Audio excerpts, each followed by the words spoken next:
Welcome to Aspects of Writing. I'm your host, James Kelly, and my co-host is Janet Corsi. The topic of today's show is writing an autobiography or memoir.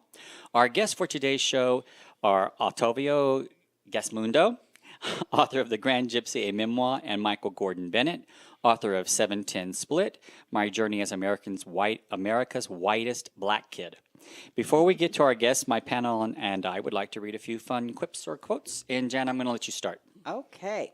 Hey, I wrote my first autobiography when I was, it was 23 years ago. And since then, I've written about one book every 2 years. Joan Collins. An autobiography every 2 years. Yeah. And Mike? An autobiography usually reveals nothing bad about its writer except his memory. Franklin P. Jones. He was a And journalist, Ottavio. I believe. I want an autobiography without revealing any personal information.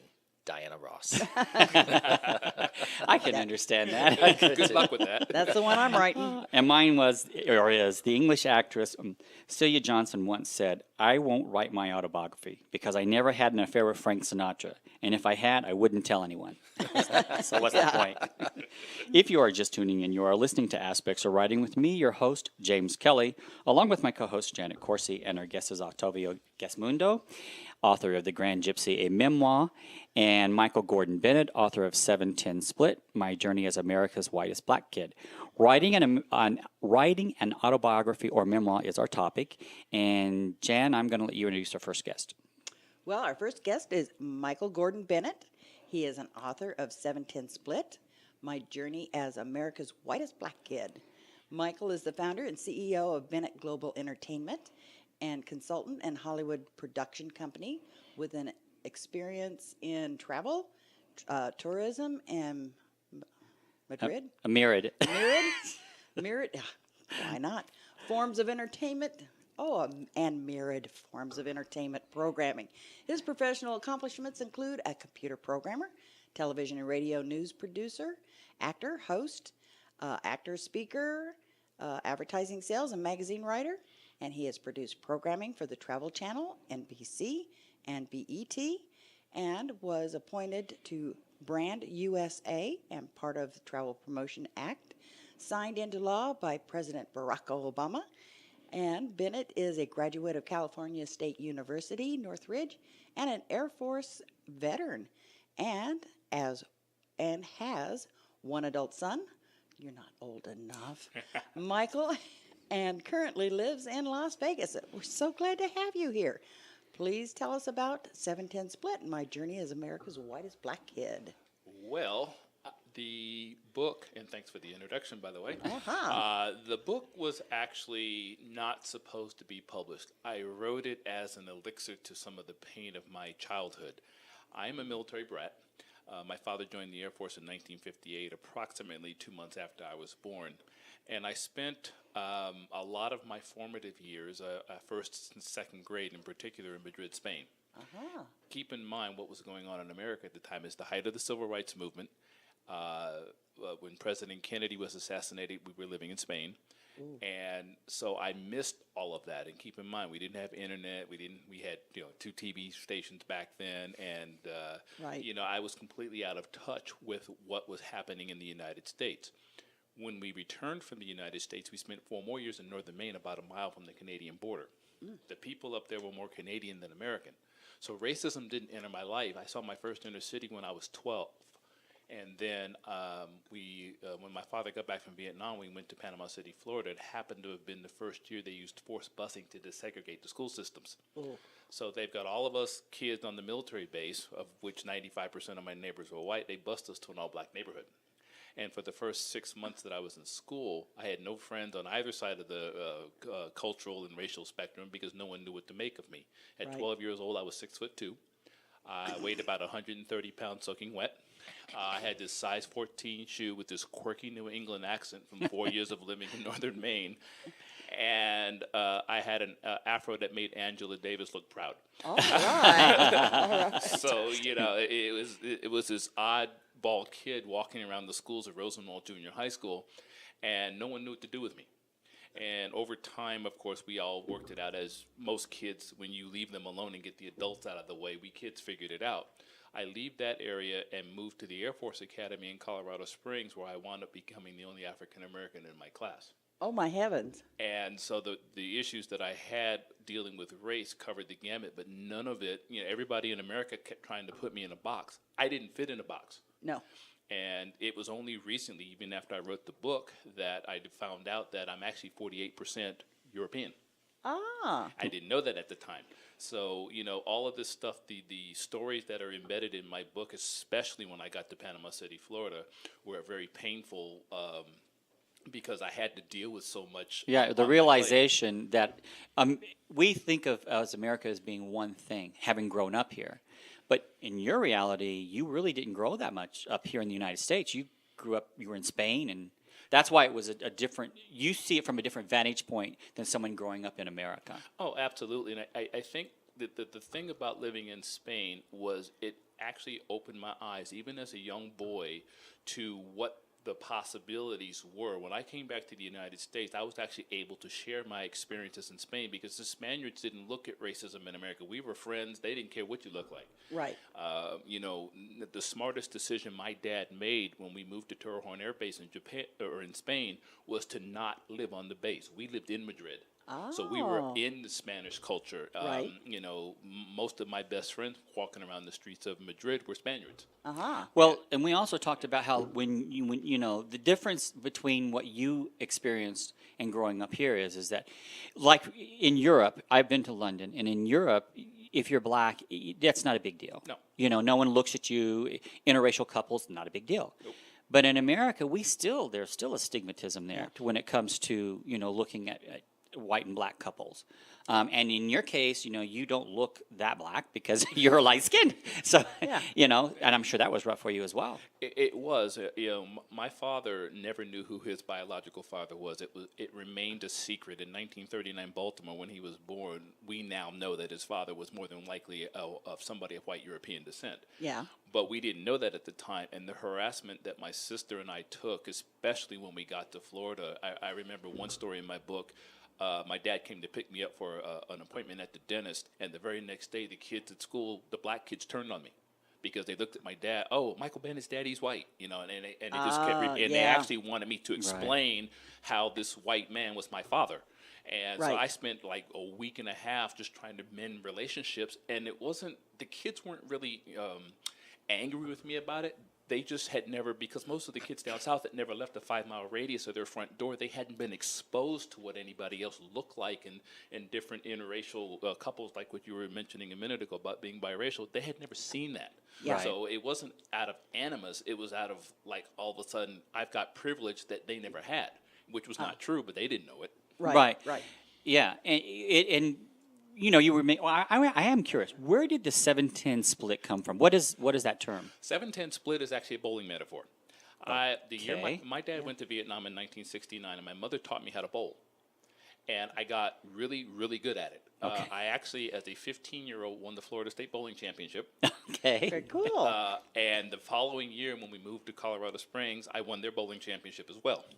And the reason that I actually, when I started to design the book, I was actually going to put a black pin to represent the 7 and the 10 pin, which is the one at the opposite end, as a white pin and a bowling ball with my face rolling on it through the middle. And I said, well, that would have been unique. Graphically, I'm not that good. So I said, I'll just leave it at that. But bowling was the thing that I did because it was something you can do by yourself. Right. It enabled me to hide from the racism that was going on around me that I didn't understand, and my parents didn't know how to explain it to me.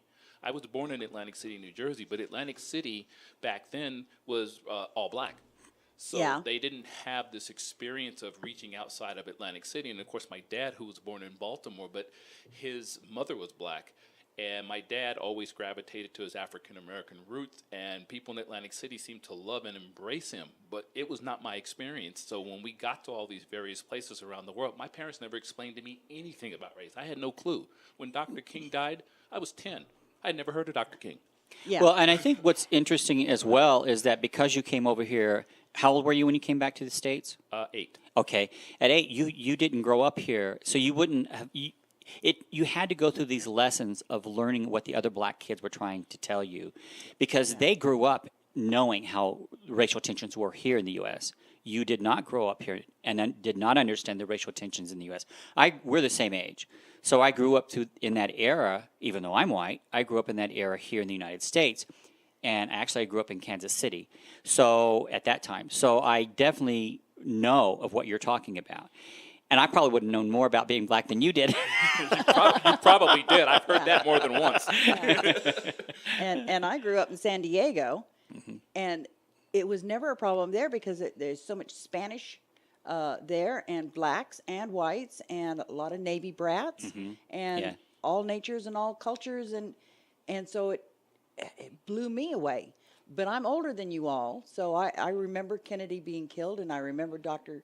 King being killed, and I was mortified by the whole thing. Right. And You know, it was so different. You know, one of the things that, the civil rights movement basically dominated the 1960s. If it wasn't that, it was the Vietnam War protests. Yes.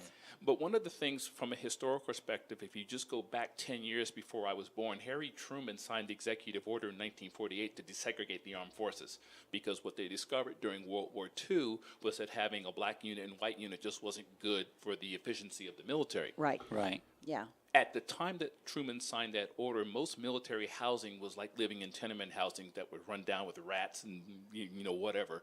And so somewhere in the early 1950s, Truman went on, before Eisenhower became president, he went on to start building military housing. Think about this. The greater society is sitting here arguing over race and black and white, and in the military, he built this military housing, and military does not assign housing by race. Right. You get assigned housing by rank, and after that, it's a free-for-all. If you need a three-bedroom house, it's a three-bedroom house. If you need a two, your neighbor could be somebody who's black, Latino. It didn't matter in the military. We were swimming in the same swimming pools and going to the same stores and doing everything that the greater society didn't know we were doing inside the walls of a military base. Yeah. So you were protected in a way. We were very protected, and what it did was don't get me wrong, the parents especially, because the military had a lot of Southerners at the time, because the military was a place that you could go and earn a living for your family. Right. Right. And so we had a lot of Southerners. I've got horror stories of some of the things that happened to me in high school, where girls would come up and want to date me, and their parents would say no. I mean, that just, and there's one lady who actually snuck her daughter out to see me all the time, because the husband was from Alabama, and he was a member of the Klan at the time, and he didn't want his daughter dating a black guy. Right. So I've gone through all that stuff, and I've seen it with my own two eyes. But the kids, when you left us kids alone, that was the whole thing. Get the parents out of the way. Yes. We kids always figured it out. Right. Yeah, and I think You're not that's born still, racist. Right, no. Yeah. And it's still that way today. I've always said that. You're never born racist. You're Right. taught racism. Yes. Exactly. Absolutely. And it's funny, when I wrote the book, I actually wrote the book in 2004.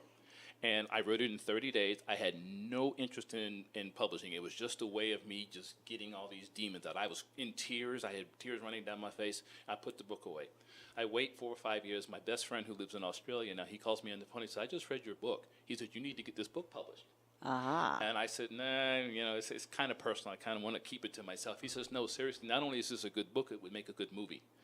So I started shopping it around, and we may get into some of this later on. So I started shopping it around, doing what everybody else does, looking for an agent, Right. Yes. looking for a publisher. Yes. Right. I got probably 300 letters I sent out. Not all of them came back with this typical, "Well, we like your story," but a couple of the agents took the time to tell me that they really liked my story. Their issue is that they didn't know how to market my book. Right. We just went over that with someone else who had the Yes. same problem Right. on the last show. Yeah. With Morgan St. James in the book she wrote. Yes. The agents didn't know how to market their book. Yep. And it's funny because so I pulled the book back again. I met the girl that I'm dating now 4.5 years ago, and oddly enough, she's from Spain. She was born in Valencia. Small world, huh? Small world, who would have thought? Yeah. And so she read the book and told me she really liked it, but one of the things she wanted me to do, I had left out of the first edition, the first chapter of my book deals with my life in Spain. I had left that out, so I added it. Yeah. And this is the important part of writing. You're calling yours a memoir, correct? Yes. Yeah, all right. And the important thing is we talked about on the last show, and this is a continuation really of that show, is that, because, I know Michael Bennett is a big name. Michael Gordon Bennett, Not as much. No.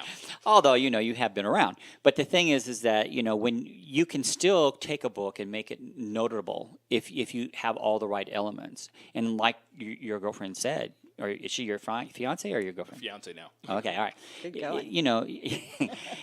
Having that element of having lived in Spain first probably set the stage for the book. Without that, I don't think you could have had the book. Absolutely correct. So- Your point is very well taken. That first chapter actually put a button on the book because I needed to explain to my readers what my philosophy about life and why I found myself in this circumstance down in Florida in particular was all about. They would have never understood that had I not added that first chapter. And thank Yeah. God she Yeah. read it. Well, and not to be mean about it, but even the ignorance of understanding what the culture was about back then. There's a reason why you didn't understand because Yeah. you didn't live it. That's true. Right, And, right. and I find it odd that, here it is 2017, and a lot of what I wrote in that book has all of a sudden become a topic for discussion now because of what's going on politically In the world in today. the world Yeah. today, Yeah. especially here in the United States. Yeah, and I'm nearly just 50 years later. Yeah, I'm It's stunned. stupid. It's like we're going backwards instead of Exactly. forward. Yeah. Yeah.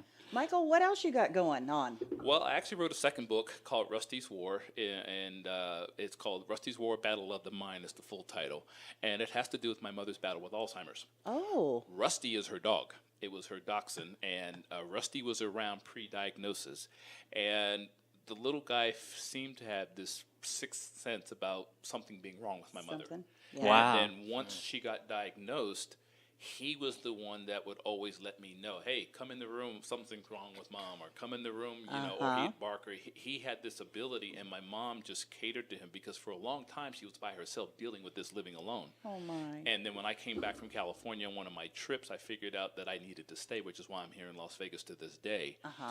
And it's only been within the last 3 months that I actually had to separate the two of them finally, only because my mother is trying to do things with Rusty, like pick him up and do things, and Rusty slipped a disc in his back, and I wound up at the vet for a couple yeah. $100 worth of vet Yeah, bills right. and pain medication for him. So Yeah. I got fortunate. My sister's actually renting my mother's house.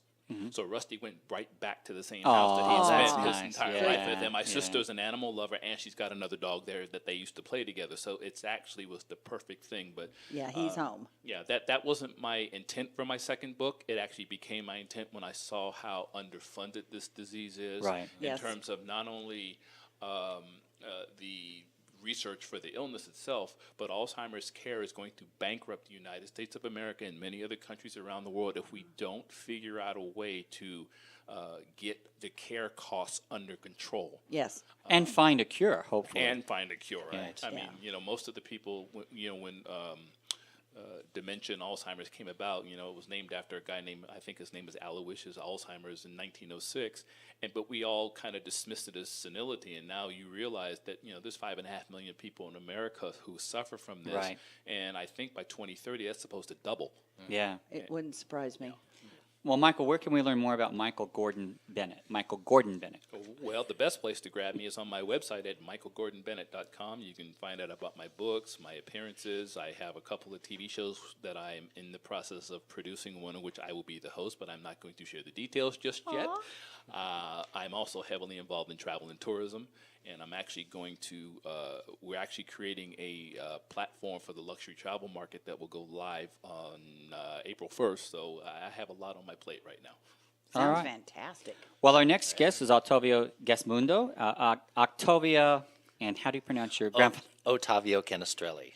Ottavio Canestrelli. Okay, was born on June 10th, 1896, in a caravan on the back lot of his father's circus in Italy.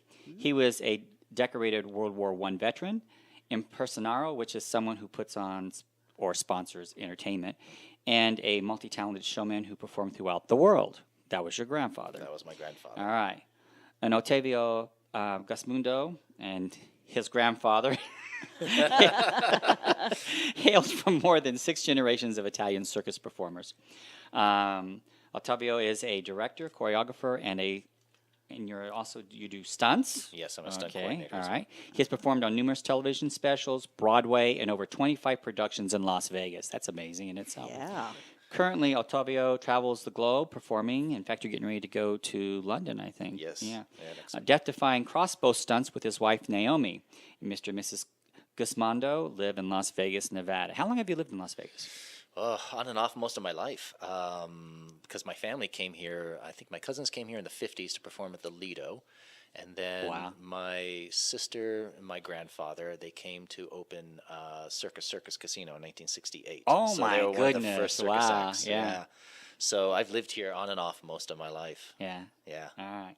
Well, tell us a little bit about The Grand Gypsy, a memoir.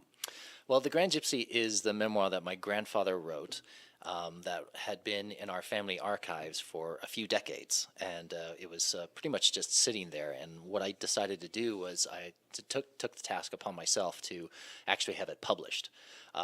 It was a monstrous book of single typed pages Oh, my heavens. with so many photographs of his travels throughout the world. Now, he had an extraordinary life. Like you said, he was born in 1896 on the back lot of his father's circus, and from there, he traveled throughout Europe. But then, early on in his life, from all of his training, he got to perform with all these various shows around the world. He toured through the Middle East. He went to visit the Sphinx when only the head was uncovered. Yeah. Took yeah, photographs of it, and then came back a Wow. few months later to witness the excavation of the body. He traveled throughout Indonesia and India. He witnessed a rally for Mahatma Gandhi in 1931. He was in the jungles of Borneo and Sumatra performing in this Russian circus for the Dutch oil companies that would bring the circus there to entertain the Wow. workers, and would go and was warned by the locals not to venture into the jungle because they were still practicing cannibalism. So, Oh, my God. yeah, and this is the 20s Good and the 30s. advice. Yeah, exactly. And he also talks about his harrowing experience fighting in World War One, serving in the Italian military, fighting against the German and Austrian armies. Now, what about his encounter with Hitler? Well, he was performing in the Krone Circus from 1922 to 1924. Now, at that time, the Krone Circus had left Germany to tour throughout Italy, and they wanted to take it out of because World War I was obviously Germany was not in a very good condition. Right. But when the Krone Circus was not performing in their permanent building that they had in Munich, Germany, they would rent it out. Oh. And who did they rent it out to? Hitler and the Nazi Oh, Party. my goodness. Yeah, he'd deliver his speeches there. Yeah. So they were touring throughout Italy, but then they would come back to Munich, Germany during the wintertime, in the winter quarters, and then they were there. And my grandfather was supposed to stay with the Krone Circus, but he had an opportunity to perform with another show in South America, and he decided to leave and do that. So this is the same time period that Hitler was in Munich, Germany, delivering his speeches when the Krone Circus would come back. Wow. So he always downplayed the association with Hitler and all that because I think he felt it tarnished the image of this great circus, which still is a great circus. Right.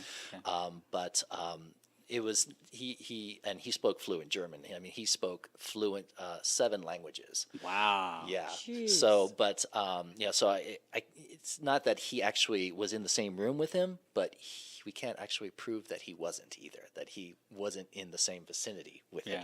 Adolf Yeah. Hitler, because the time Well, did frame he ever really talk lines up. about it? Did you know your grandfather well? I didn't know him that well. I mean, I was young. He died in 1978 when I was 12. Okay. So, and quite frankly, I was a little terrified of the man. Yeah. He had a very powerful personality. Yeah. Very, very, very much so.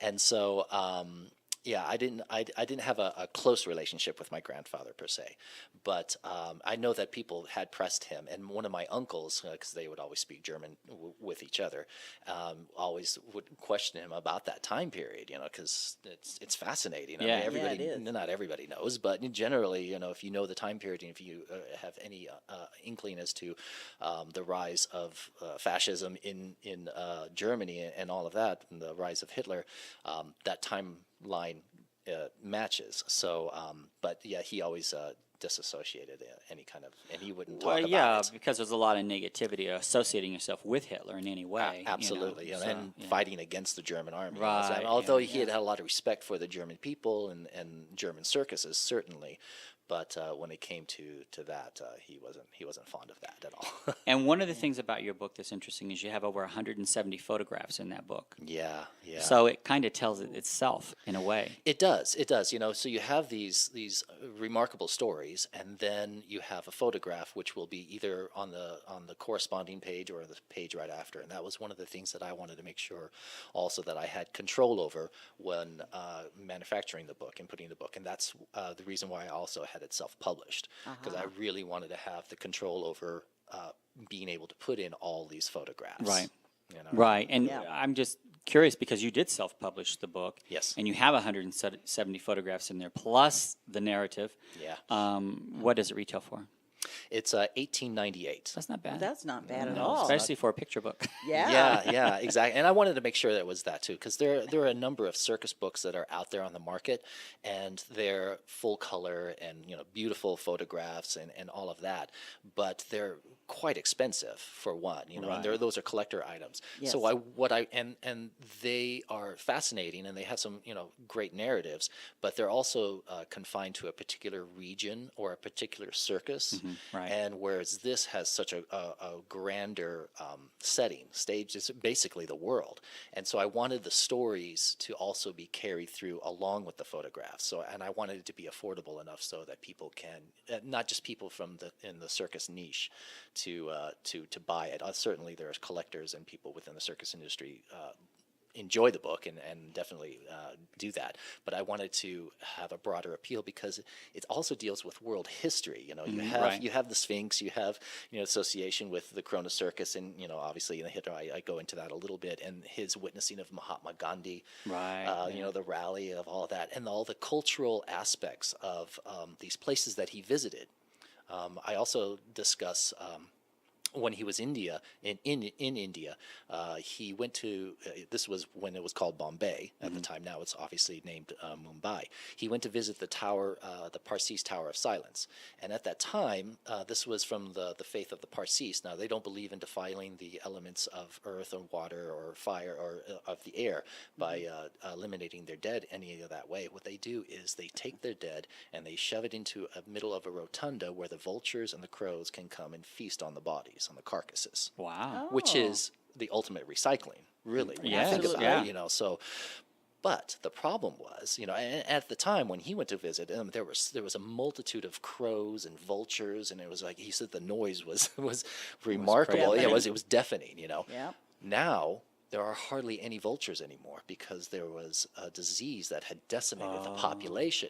So those are the kind of things that I contribute to the book, into the timeline, to talk about the differences to these places that he visited and to what's happening now.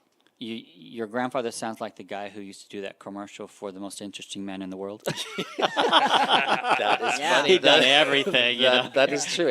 And funny enough, a few years ago, we did a show called The Most Interesting Show in the World for Dos Equis. We did a tour. Oh, wow. Yeah, so that's kind of a funny little reference there. How did you end up with the manuscript? How many brothers and sisters do you have? I have actually, I have one half-sister on my mother's side and a half-brother and a half-sister on my father's side. Okay, and this is from my mother's side, though. And your grandfather, did he have brothers and sisters, and how many children? Yes, he did. He had a lot of brothers and sisters, actually. He had 4 brothers and sisters from his mother, along with his mother, and then his dad remarried, my great-grandfather remarried, and then they had additional 5 children. Okay. And my grandparents, they had 4 children. One of them died early on. Rito died early. And then there was my mother, which was the second born. Then it was my uncle, Freddie, who was the third. And then lastly, my aunt, Chichi, Celeste Ataide, who is the last surviving member of the family. And so I got the manuscript from my mother. Yeah, that was my question. He made a number of copies of these, and this book was so thick. Yeah. And it was typewritten. That's exactly. It was yeah. single typed pages, and then you would have a corresponding page of just like a massive photograph glued to it. So I had the project of first of all, transposing that into the computer into a Word document. That was one process. Right. And then going through it and trying to make just basically editing it and put it in a chronological order, because it was a traditional memoir in the sense that he had all these various recollections of his life and these events. It's kind of like an autobiography in the sense that he does discuss the entire span of his life, and that he does discuss our heritage, and he goes back a few generations as well. But it was a traditional memoir, and so my contribution to it is kind of like a biography. So, talking, I we know were it all really talking about this blurred these before we went on lines. air. It's like, how are you defining whether it's a memoir, a biography, an autobiography? And we're going to talk a little bit more about that in a minute. Right. So that's why we had to do 2 shows on this, because it can get Yes. really confusing, and then Right. you're still never certain. Did I write a memoir? Or did I write an autobiography? So, Right. Right. Yeah. So I had the manuscript, and with the blessing of my aunt and the support of my family, I went forward and started creating this project. And it took a long time for me to figure out, first of all, how to present it. I wanted it to present it in his words as much as possible, because there were his words. It was the whole basis of the project. It was based on his manuscript. So I was struggling for a little bit of like, how do I, because there was so much more information that he did leave out that I felt was important, that needed to be contributed to it. So I just finally decided on doing the self-publishing route. I did pursue, when I was living in New York and performing on Broadway, I figured, well, this is one of the major centers of being published in the world, so Yeah. I did send out a few query letters. Of course, rejections came. There was a couple of people that were interested, but ultimately they didn't pan out. And then of course I got carried on to other projects in my life in entertainment, because when you're in entertainment, you're always looking for the next job. Yeah. Exactly. Yeah. It's always fleeting. You would have a contract for a year or whatever it was, or sometimes just a few weeks. So it would just take me a little bit, and then finally I settled on the format now. And then when I was performing in Spain, my wife encouraged me to finally, you need to just go ahead and Get do it this. done. We're sitting in one spot for a few months. Yeah. Now Yeah. you have an opportunity. got the time. Yeah, exactly. So I started the process again while I was in Spain, and then came back to the States, and then finished it while we were performing in Macau, China. Wow. Wow. I think Yeah. it should just be called a memoriography. Well, and a part of your life is in there as well. It's not just your grandfather. Is that correct? Correct. Yeah. And I sum it up at the end too, because I basically, he finished writing his story, and then then it sat there for a while and nothing happened, and then he passed away. So I wanted to continue the story with how his life ended, and then what happened to everybody that he talked about within the book, the rest of the family and their descendants. Well, because yours there's is so the many 6th generation of the circus family. Correct. Did Yeah, you I'm go? the sixth. Did you go before your grandfather and include any of? Yeah, actually, he included generations before okay. us. Yeah, he discusses all of that in great detail, and then I also contribute that. And one of the things that I wanted to do, because obviously it can be confusing, I was named after my grandfather, so yes. we both have the same first name, Ottavio. He's Ottavio Canestrelli, and I'm Ottavio Gesmundo. So We'll probably ask you that again in a yeah, minute. probably. So one of the things that I wanted to make clear in the narration is to make it clear when it's his voice and when it's my voice. And I Right. chose to make it italicized when it was his manuscript, and to not be italicized when it was mine. When it was my voice, so I think it makes it a little bit more clear. And I know I've had advice they said to go went against the grain a little bit. They said maybe you shouldn't have so much of the book italicized. They frown upon that. Right. But I thought that was the best way to actually represent that. And to this day, I haven't gotten any complaints about that. Well, when you explain why you did it that way, I don't think anyone would even question it. Right. So, yeah. Well, we're going to move on a little bit. And, of course, please, if you have something that relates to your books when we're talking about this, we want to hear, because the whole idea is to give the audience an idea of how you go out writing a memoir or an autobiography or a biography. And like we said, we don't even know what we've really written. So, Well, what the funny thing is, actually, just talking about this, come to find out that Michael and I have maybe a possible connection, because he said he grew up in Tarragon, Spain, and my grandfather writes about performing at the American Air Base. place in At the Alan same Malone's time, life. you were there. At the Yeah. same time that he was there. So it's very possible Cross that paths. they might have crossed paths. I mean, who knows? Maybe your father or you had seen the show and just don't remember, or I don't know. But it's possible. But that did happen at the very same time. possible. Oh, yeah. That's what's so neat about the world too. You know, you think it's a big place until Yeah. you find someone who from the past who you think that there's no way I'll ever see them again. Right. So, yeah. Yeah. According to the Oxford Dictionary, a memoir is a historical account or biography written from personal knowledge, whereas an autobiography is an account of a person's life written by that person. We talked about the difference between a biography and a memoir on our last show with Debbie Wright and Morgan St. James. All three, a memoir, an autobiography, and a biography, take on similarities. All are about a particular person or persons. What makes an autobiography stand alone is that the person who wrote it lived it. We will break this down for you in our group discussion, and we talked about this just a few minutes ago in that you took your grandfather's journal and turned that into a memoir, but then you also added to it. Right. So now are we It's a are we back to hybrid. the autobiography or I think I like the memoirography you mentioned the earlier. memoirography. I like that title. You know, yeah. Because I mean, it certainly does vacillate between all of those because just the nature of it. You know, but I decided to call it a memoir because that was the original form. well, the Bronx stuff, the whole story is about your grandfather Correct. and growing up in that family. Yes. Yeah. Yes. Okay. Exactly. Yeah. Well, Jan, I'm going to let you read this first part, and then we're going to talk about each as we go. Okay. So an autobiography tells the story of a person's life that they have written themselves. Themselves. Right. However, there are times when the autobiographer may seek guidance from a ghostwriter or a collaborator. Unlike a biography, which is a true account of someone else's life, an autobiography is a focused account of the writer's life told from the writer's own viewpoint. To say it more clearly, an autobiography is written by you, whereas a biography is written by somebody other than you. Well, that one is a little clearer in that we know that if someone's helping you write your story, then it becomes a biography.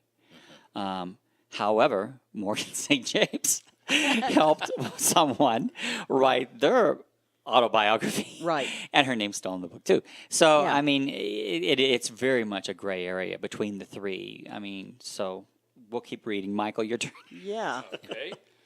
Whereas a memoir is a more focused term than an autobiography or a biography.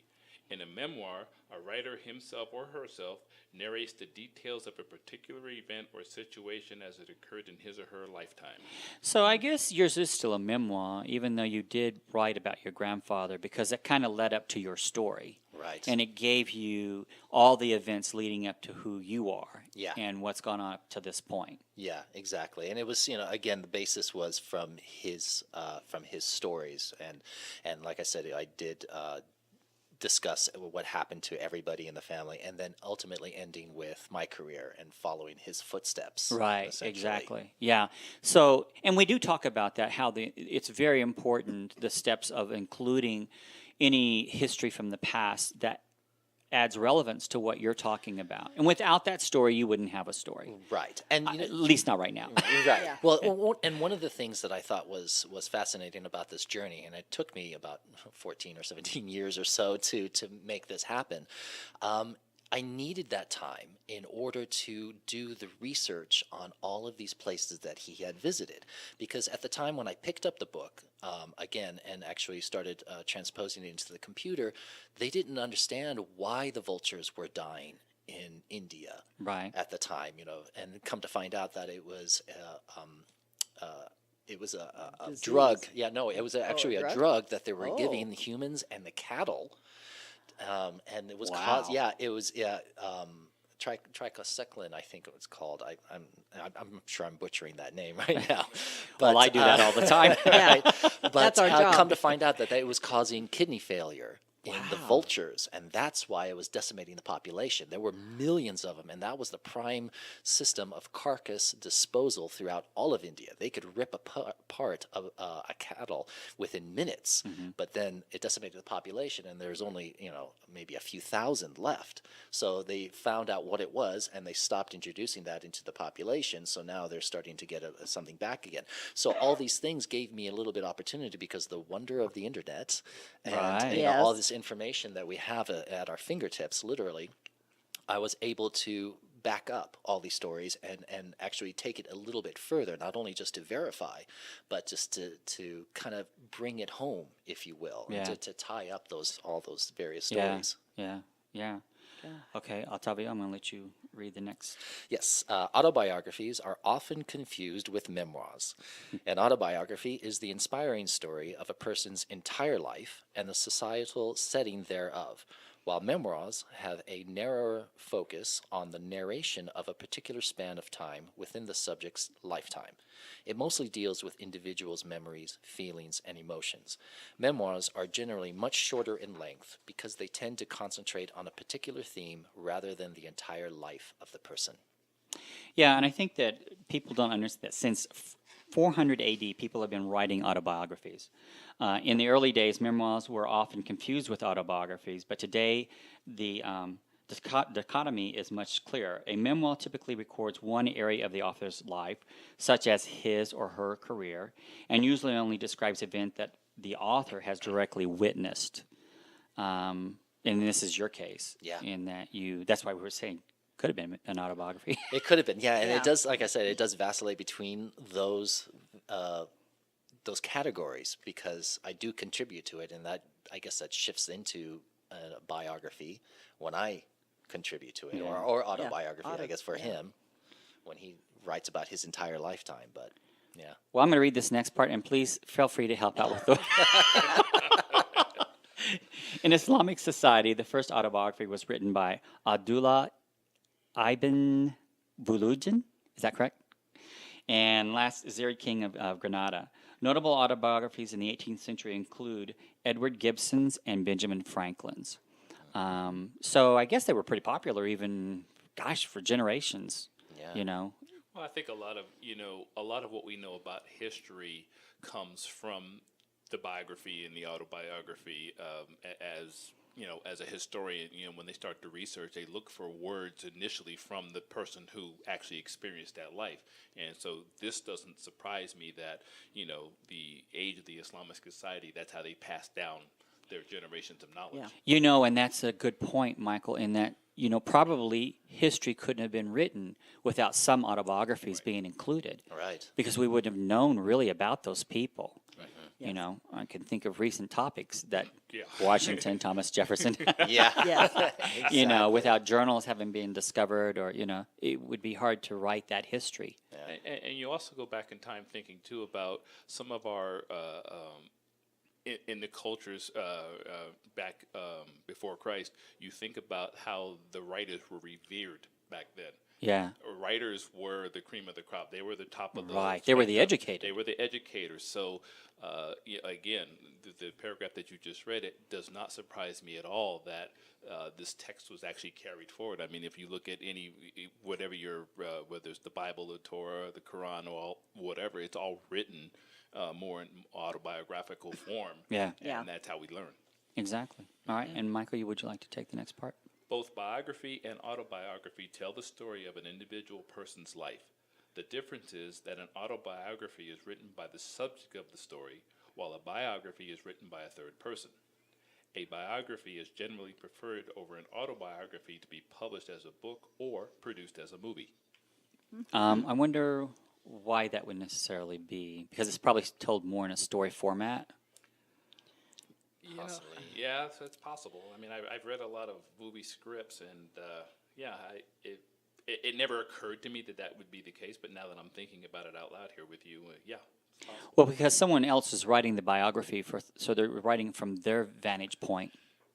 So I guess you would elaborate a little more. It's than- almost like novelizing it. Yeah, in- exactly. In a sense, Yeah. I read a book not too long ago called Queen of the Circus, and it was very much that. Okay. Some of the obviously the timeline and the facts and the events are what they are, but he did take the liberty on embellishing on what they thought on some of those things. So maybe I think that has the ability to translate more into a movie versus just describing the event. Of the We first account. talked about that though. I know when I've helped with 2 memoirs, and in one in particular, we did kind of write it, even though it was a memoir. We did write it in a way that it really was like a movie. Maybe that's just because that's probably my style of writing. Yeah. But Everything's a If you were screenplay. to read it, you could visualize it and you could see it as a movie. I mean, it was that clear. So I wonder right. too with an autobiography if people don't leave things out, whereas with a biography you can embellish more on those things. And that's kind of interesting because when I was researching for quotes and stuff, one of the things I discovered is a lot of people talk about how when you're writing an autobiography, you tend to leave the really bad things out and Yeah, only put the right. good things in. Yes. Right. Yeah. All right. You can go to template.net and download free templates for writing an autobiography. Last week, Morgan and Debbie, Jan, and I went over the 3 steps of writing an effective memoir. That show is archived on our website, and you can listen to it on iHeartRadio, or you can watch it at YouTube, youtube.com/aspects of writing. That's all one word, aspects of writing. But I think it's worth mentioning those steps again. And Jan, I'm going to let you read the first one. Okay. You know your theme. You're not alone. What happened to me can also happen to you. That's important. And I think that's a lot of times that's why people write things. I kind of will assimilate this to what happened during the housing market in Vegas when everything fell. And I remember people telling me, specifically telling me that I worked with, oh, that will never happen to me. I'm too smart. I know how to invest. You would never find me losing my home. And guess what? Probably about 80% of the people I worked with during that downfall lost their home, Yeah. including the one person who made that statement. Yeah. Right. So that's why you have to understand that when someone's writing something, you may think that can't happen to you, but it can happen to you. And oftentimes, something will happen in your life that you're totally unprepared for. Right. And Morgan St. James, the book Murder, Incest, and a Miracle, really tells us a story of things that stay hidden in our lives. But once people read it, then they go, okay, it's out there. Now I got to tell people about me. Yeah, yeah. Ottavio, I'm going to let you take the next one. So number 2, cosmic commonalities. All people, regardless of age, ethnicity, location, and social status, share certain felt needs: food, shelter, and love. They fear abandonment, loneliness, and the loss of loved ones. Regardless of your theme, if it touches on any of those wants and fears, readers will identify. Yeah, and I So think that's true. so important. And obviously, your grandfather was someone you admired a great deal. Yeah. Even though he was writing to you in Yes, person. he was. Yeah, and I did admire. I mean, his sheer accomplishments of what he did, and all the photographs, and I mean, if you just look at the cover of the book, he's surrounded by these pythons. Which Yes, was taken yes, in yes. 1928, and the size of this one python, you can see the head is Yeah. like the size of his bicep. Yeah, the strength it yeah. took just to hold that up. I can mean, that was only 200. imagine, Just that yeah. snake alone is 200 pounds. How many snakes are there? 3? There's 3. Wow. Yeah, this was taken in 1928. And that was part of his act? Yeah. Uh-huh. And that snake attacked him on his opening day at Madison Square Garden Oh, in jeez. 1932 with Ringling Brothers. His Oh, my first goodness. show with Ringling Brothers in New York City. Attacked him Wow. in front Wow. of a sold-out crowd. I have a story for you after Yeah. we go off air about Okay. Reagan Brothers. Do you handle snakes in your act? I do not handle snakes, just crossbows. Just what I'd ask. Just crossbows? Just weapons. Yeah, I just Nothing shoot at my wife, and dangerous. Yeah. my wife shoots at me. She's the one who would take the brain end of it, not him. So. He just said the wife shoots at him. Oh yeah, she does. Yeah, Does we're equal partners in it. Yeah, Oh, that's wow. what makes our act So if unique you as well. There's actually- not just assistance. If you nick her, then she's going to get you back. Oh yeah, absolutely. It's tit for tat. Michael, I'm going to let you. I'm staying away from that. Yeah. Yeah. Uniqueness. Many writers tell me they fear their theme has been covered many times by many other memoirists. While it's true, as the Bible says, that there's nothing new under the sun, no one has written your story, your memoir, your way. It's not about you, but really about your reader. It's you who lends uniqueness to your theme. Yes. Yeah, Very true. and no two people have lived the same life. Absolutely. Right. Ever. Right. We all have similarities, and sometimes in our background, whether it be the military, because we've had people who've talked about having grown up in the military, or someone who's grown up in poverty, or, someone who's grown up in the limelight. Yeah. Like your heritage. So, that's the whole thing about a memoir or a biography or an autobiography is it's something people can relate to. I think true stories and then romances are the two biggest selling books out there. Yeah. Because people, first of all, they want romance in their life. That's why romance. Especially women love to escape. That's a fact. But Jack. then something about true life people really are like. Even in movies, I enjoy going to a movie if I know it's a true story. Because it's like you're learning something as well. You're not just being entertained. Right. There's something that you can take away from that. Right, or you thought you knew that person from the media or whatever, and then when you see it on screen, you realize that wasn't the whole of that person at all. It was Right. completely different.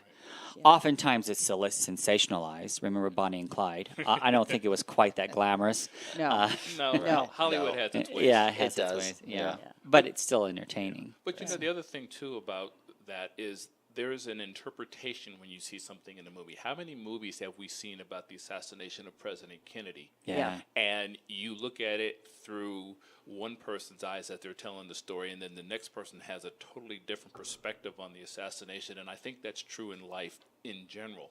Somebody could read my book, Ottavio's book, and they'll come at it one way, and then somebody can read our two books and have a totally different impression, but both of them are valid. Yes. Yeah. Yeah. Yeah. Very true.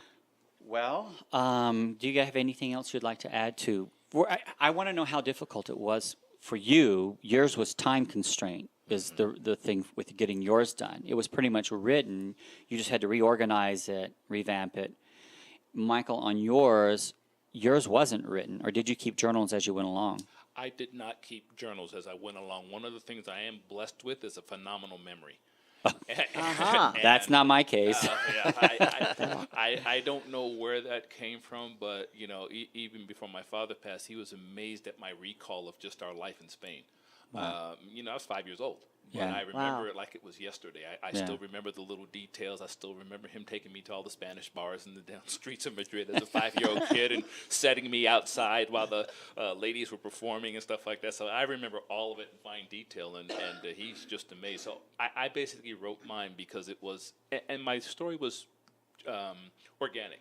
The military is divided every 2 or 3 years. You move to a different place. So my story was actually easy to tell because these experiences within each destination were basically a story unto themselves. Yeah. And then I was the glue that held it all together. So my story was actually not as difficult to write as maybe some memoirs. Yeah, and yours, like we were talking about. Yeah, it was how to present it. For obviously I wanted to make it his words come forward foremost because it's his story. It was just about how to interject my either not just my story but the additional information without it being intrusive. And I hope that I struck a good balance. From one of the reviews that I got, I did strike a good balance on it. So, I mean, that's up to the reader, obviously. And I don't think I mentioned where they would be able to get it, though. No, and Just that's what I'm yet. going to ask both of you. Where can we get your book? Well, you can get it at thegrandgypsy.com. It's available both as an ebook or the printed version.